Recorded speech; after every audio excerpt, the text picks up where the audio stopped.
At meron pong nag-text sa akin sa magitan ng emissary ng abogado ng Diskaya, Mr. President.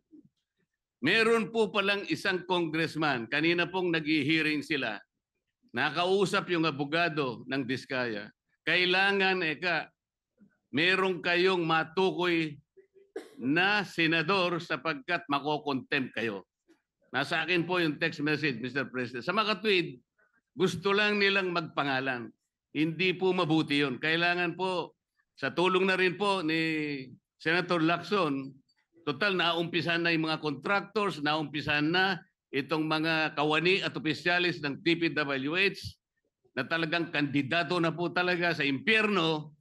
Matukoy po talaga kung sino-sino po yung palaging kausap ni Yusek Cabral na sila po yung sindikato dito.